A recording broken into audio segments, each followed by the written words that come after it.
और पहाड़ों से घिरे एक छोटे से गांव में अर्जुन नाम का एक लड़का रहता था। उम्र कोई 16 साल, पर जिम्मेदारियां उससे कहीं बड़ी थी। पिता खेतों में काम करते थे, माँ अक्सर बीमार रहती थी।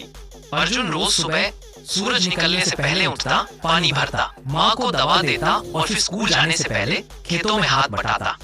गांव तक जाने वाली कच्ची सड़क के बीच एक पुराना बरगद का पेड़ था। पेड़ के नीचे एक टूटा सा चबूतरा और उस पर रखा मिट्टी का एक दीपक। किसी को नहीं पता था कि उसे वहां किसने रखा या क्यों।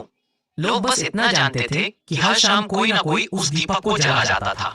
एक दिन तेज बारिश हुई, नदी उफान पर थी और स्कूल से लौटते समय अर्जुन फिसल गया। किताबें भीग गईं, कपड़े कीचड़ से भर गए, मन भारी था। घर पहुंचते पहुंचते अंधेरा घिर आया। तभी उसने देखा बरगद के नीचे वही दीपक जल रहा था। उसकी हल्की सी लौ बारिश और हवा के बीच भी कांपते हुए बुझी नहीं थी। अर्जुन वहीं रुक गया। उसे समझ नहीं आया क्यों, पर उस पल मन को अजीब सी शांति मिली। उसने दीपक को देखा, अपने हाथ जोड़ लिए, बिना कुछ कहे, बिना कुछ मांगे। उस दिन के बाद यह उसकी आदत बन गई। जब भी जीवन भारी लगता, जब माँ की तबीयत बिगड़ती, जब खेतों में फसल खराब होती, अर्जुन बरगद के पेड़ के पास रुकता, दीपक जलाता और चुपचाप बैठ जाता।